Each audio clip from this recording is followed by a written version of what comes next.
Je n'ai jamais été la préférée, la rebelle ou la brebis galeuse.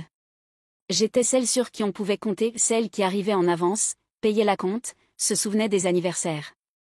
Je m'appelle Nina Carter. J'ai 35 ans. Je gardais les discussions de groupe organisées et je m'assurais que tout le monde ait un transport pour l'aéroport. C'est moi qui ai géré quand mon père a glissé dans les escaliers et s'est déchiré un ligament. J'ai interrompu mes vacances, pris l'avion pour rentrer, et je suis restée 4 nuits sur son vieux canapé lit. Mon petit frère Derek a dit qu'il passerait si le travail n'était pas trop fou. Il ne l'a jamais fait. Maman a juste souri et m'a dit que j'étais son ange gardien, puis m'a demandé si je pouvais récupérer ses médicaments avant de repartir. Derek Carter a 2 ans de moins que moi et vit comme s'il était allergique aux conséquences.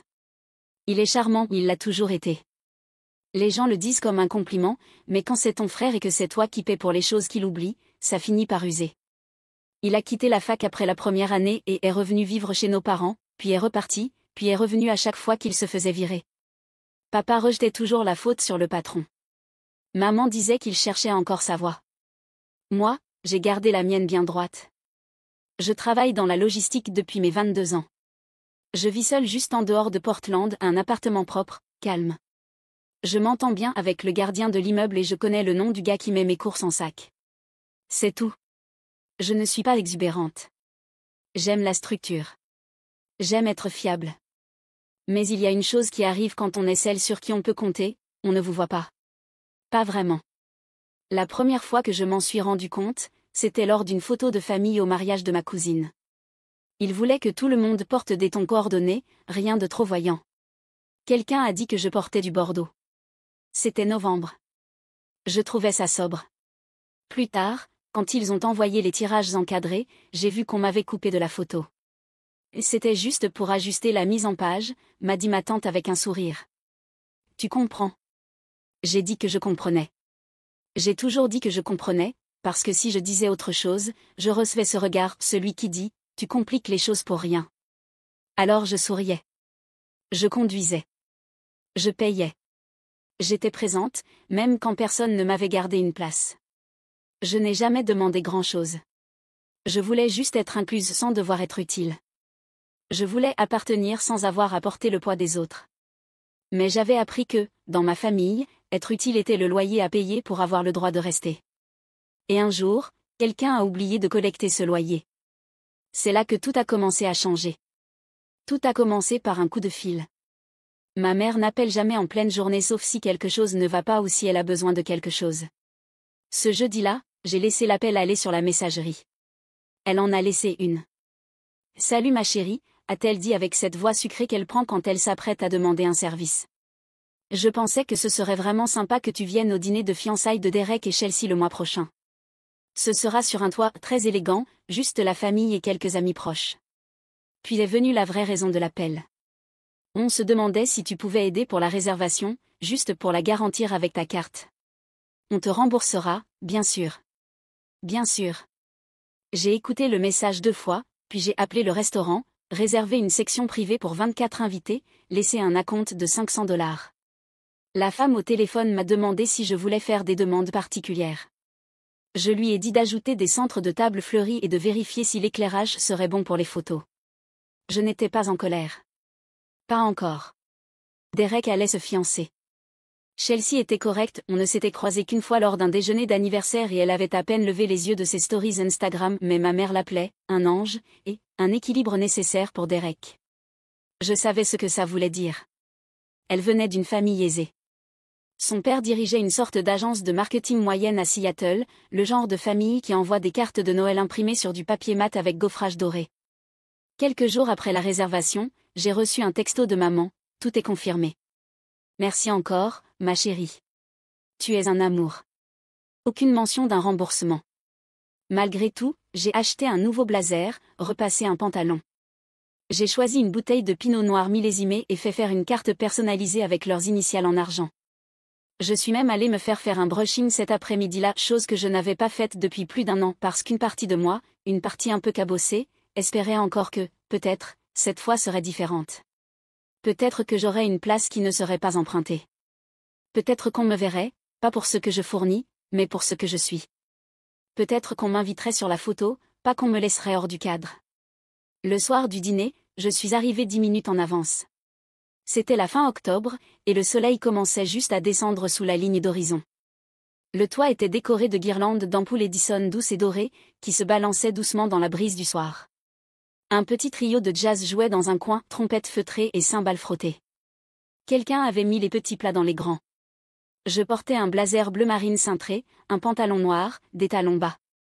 Mon brushing tenait encore, et j'avais la bouteille de vin dans une main, la carte dans l'autre. L'hôtesse m'a accueilli par mon nom et m'a indiqué la section privée.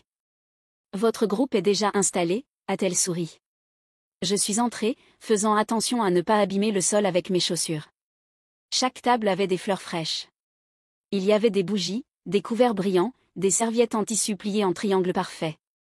Et ils étaient là, mes parents, Derek, Chelsea, sa famille, quelques-uns de leurs amis. Tout le monde avait un verre à la main. Des rires flottaient dans l'air, naturels et bien répétés. Derek s'est tourné en me voyant. Il ne s'est pas levé, n'a pas souri, il a juste levé mollement la main et dit « Salut Nina. T'es venue ?» Il a regardé la bouteille de vin dans ma main, puis est passé devant moi comme si j'étais quelqu'un perdu depuis le bar. Ensuite, il a indiqué le côté de la salle. « Ouais, cette table-là, c'est juste pour la famille et tout, mais on t'a mis une place juste là-bas. » J'ai suivi son doigt. Une chaise pliante contre le mur, à côté d'une poubelle en plastique doublée d'un sac noir. La table à côté était plus petite, ronde, clairement destinée au surplus. Une place. Aucun couvert. Ma mère m'a lancé ce sourire pincé, celui qui veut dire « S'il te plaît, ne complique pas les choses ». Mon père a levé son verre dans un toast vague et mal à l'aise. Chelsea, elle, n'a même pas levé les yeux de son téléphone. Je suis restée debout une seconde de trop, le vin perlant dans ma main. Puis j'ai hoché la tête, marché jusqu'à la chaise, me suis assise, et j'ai posé la bouteille à côté de moi. Je n'ai pas enlevé mon manteau. Le serveur est passé, a demandé si je faisais partie du groupe principal. J'ai dit oui. Il m'a apporté un verre d'eau. C'est tout. Pendant les 90 minutes suivantes, je les ai regardés porter des toasts, se passer des assiettes, ouvrir de petits cadeaux. Derek a fait un discours sur le fait d'avoir trouvé la bonne personne et d'être entouré par les gens qui comptent le plus. J'ai vu ma mère essuyer une larme quand Chelsea l'a appelée la meilleure future belle-mère qu'une fille puisse espérer. Personne ne m'a regardé. Personne ne m'a demandé si j'avais mangé. Je fixais les serviettes sur leur table pliée, soignée, parfaite. À ma table, il n'y en avait aucune. Le dessert venait d'être servi, une sorte de millefeuille sophistiqué, avec des feuilles d'or comestibles et de la crème fouettée à la main.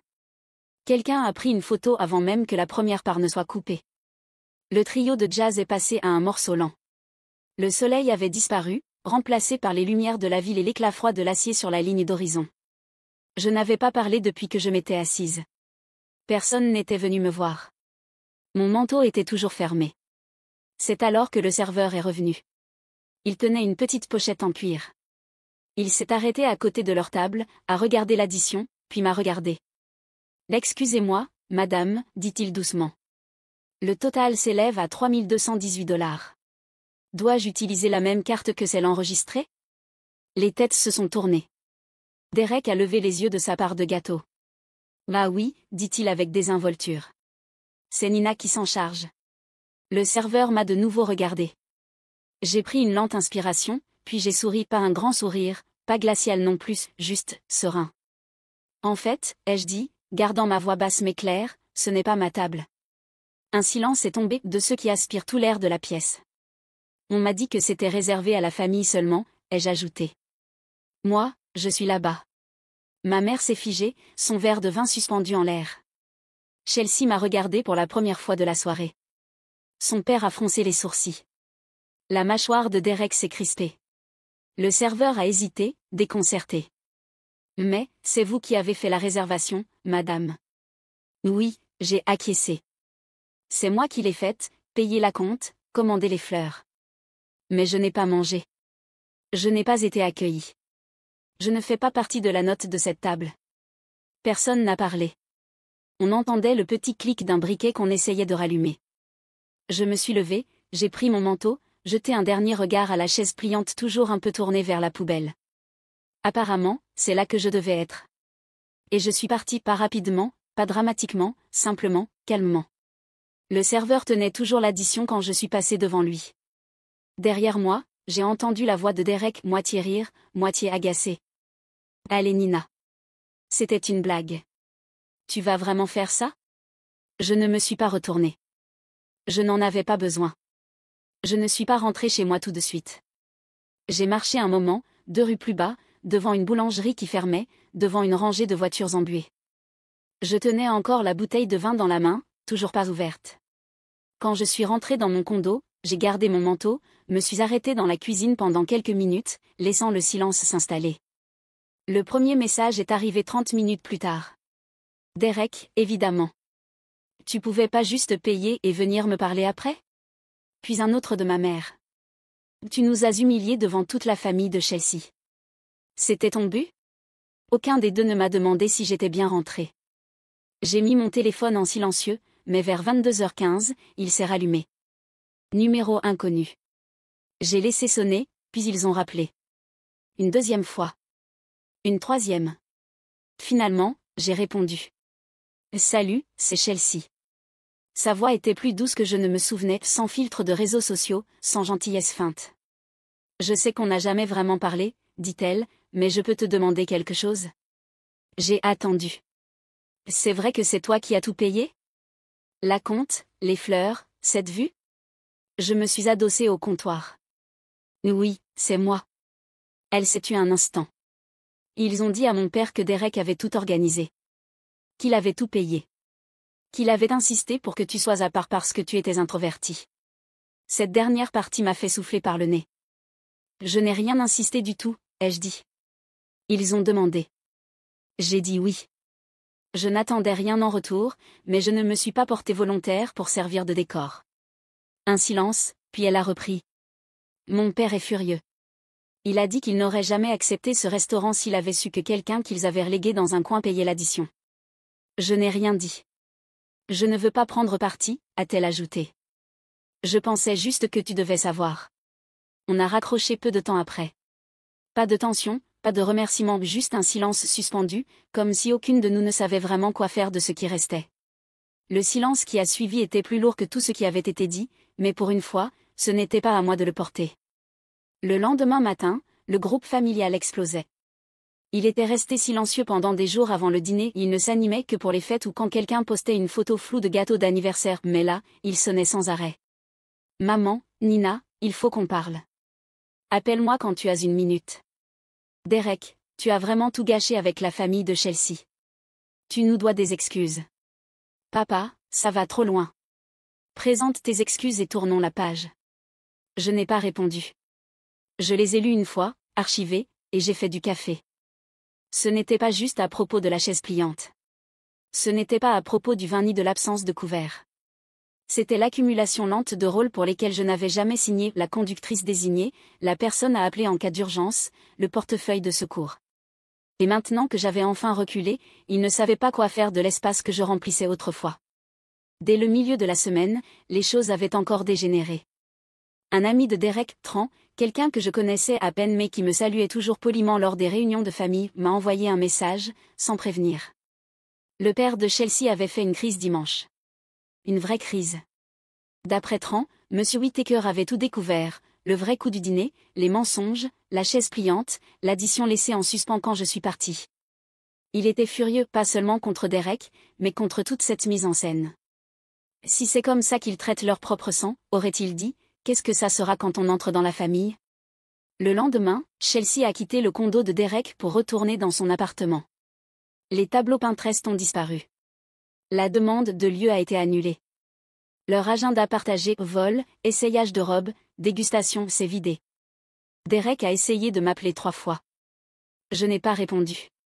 Il a laissé un message vocal à la 4e tentative. Fais quelque chose. S'il te plaît. Parle au père de Chelsea. Dis-lui que c'était un malentendu. Tu dramatises tout. Mais ce n'était pas un malentendu. C'était un schéma. Et les schémas ne changent que lorsque quelqu'un arrête de danser.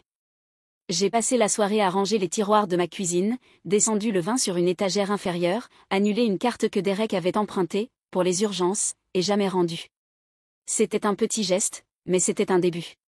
Ce soir-là, je me suis connectée au compte bancaire que Derek et moi partagions autrefois, à l'époque où il était au chômage et avait besoin d'un endroit où verser ses derniers chèques de freelance. J'y avais laissé quelques milliers, de l'argent que j'avais presque oublié. Lui, non. L'abonnement Spotify était toujours actif, tout comme son abonnement à la salle de sport, 2 applis de livraison de nourriture, tout cela prélevé discrètement sur un compte auquel il ne contribuait plus. J'ai transféré le solde sur mon compte personnel. Puis j'ai appelé la banque et j'ai clôturé le compte. C'était propre. Net. Le lendemain matin, Derek a appelé 4 fois avant midi. À la 5e, j'ai décroché. « C'est quoi ton problème, Nina ?» Sa voix était tranchante, paniquée. « Ma carte ne marche plus. On me dit que le compte n'existe plus. » Je n'ai rien dit. J'avais prévu un dîner avec Chelsea ce soir. J'allais l'emmener au resto italien qu'elle aime. Maintenant je peux même pas commander un Uber. J'ai respiré un bon coup avant de répondre. J'ai fermé le compte. « Tu as quoi ? Tu peux pas. » « Je peux, ai-je dit calmement. Et je l'ai fait. Silence. Puis un changement de ton, cette voix mielleuse, fuyante, qu'il utilisait toujours quand le charme ne marchait pas. « Là allez, Nina. Ne fais pas ça. T'es jalouse, avoue-le. T'as toujours détesté que ce soit moi qu'on remarque. » Ça m'a fait rire par amèrement, juste avec lassitude. « Derek, tu crois vraiment que le père de Chelsea est encore de ton côté ? » Silence. « T'en fais pas, ai-je ajouté. Tu vas t'en sortir. Comme toujours. Peut-être que maman peut ouvrir une autre carte, ou que papa pourra lui parler à nouveau. Ça a l'air de marcher. Et Nina, arrête. » J'ai raccroché. Ce fut la dernière fois qu'il m'appela. Quelques heures plus tard, j'ai reçu un email. L'objet disait « Je pense qu'on devrait parler ». C'était de Chelsea. J'ai ouvert le message plus tard dans la soirée. L'objet semblait plus lourd qu'il ne l'aurait dû. J'ai d'abord fait du thé, me suis assise près de la fenêtre, puis j'ai cliqué. Le message était plus long que je ne l'aurais imaginé, poli, mais un peu effiloché sur les bords. Elle commençait en disant qu'elle n'avait pas réalisé ce qui se passait, pas avant que tout ne s'effondre, pas avant que son père ne commence à poser des questions auxquelles ni elle ni Derek ne pouvaient répondre. J'étais tellement concentrée à vouloir que tout soit parfait, écrivait-elle, que je ne me suis pas arrêtée pour me demander qui tenait tout ensemble. Elle admettait l'avoir cru Derek quand il lui avait dit que j'avais insisté pour payer, que je n'aimais pas les foules, que je préférais être à part. Puis elle avait appelé le restaurant elle-même, parlé au gérant, obtenu la facture détaillée. Le récit s'est fissuré. « J'ai rompu les fiançailles hier soir, écrivait-elle. Pas à cause d'une seule soirée, mais à cause de tout ce qu'elle m'a révélé. » Elle a décrit les schémas de Derek, comment il minimisait ses inquiétudes, plaisantait quand elle pleurait, traitait tout le monde de « trop sensible » dès que ça devenait sérieux. « Tu étais la seule à rester calme », ajouta-t-elle, « et tu étais aussi la seule que personne ne regardait. » Cette phrase est restée un moment sur l'écran avant que je continue à lire. Elle ne demandait pas de réponse. Elle ne cherchait pas la compassion. Elle disait juste « Je vois les choses maintenant, et je suis désolée de ne pas les avoir vues plus tôt. » Je l'ai lu 2 fois, puis j'ai archivé le message. Je n'avais pas besoin de plus. Parfois, les excuses ne sont pas faites pour guérir, juste pour retirer un petit poids de la poitrine. Le lendemain, le groupe de discussion familiale est redevenu silencieux. Et pour une fois, je ne me suis pas demandé s'ils allaient me contacter. Je ne les attendais pas. Elle est venue un dimanche. J'ai entendu frapper juste après midi. Quand j'ai ouvert la porte, ma mère était là, dans un long cardigan, tenant un plat de lasagne. Ses yeux avaient l'air fatigués. Elle ne portait pas de maquillage, juste un peu de rouge à lèvres, estompé sur les bords. « Je t'ai apporté à dîner, dit-elle. Je ne l'ai pas pris. J'ai juste ouvert un peu plus la porte. » Elle est entrée en silence. Elle s'est assise à la table de la cuisine, pas sur le canapé, pas sur le tabouret du comptoir, la vraie chaise en face de la mienne, celle que je gardais toujours vide. Même doigt, même tapotement nerveux, mais cette fois, aucune phrase préparée. Pas de « il ne l'a pas fait exprès », pas de « tu es juste fatigué ». Elle baissa les yeux, puis les releva. « Je te dois des excuses, dit-elle. » Je croisai les bras, j'attendis. « Juste une ?» dis-je. Ses lèvres se pincèrent, puis se relâchèrent. « Probablement plus d'une, dit-elle. » Elle inspira, plus lentement que je ne l'avais jamais vue faire. « On ne l'a pas vu.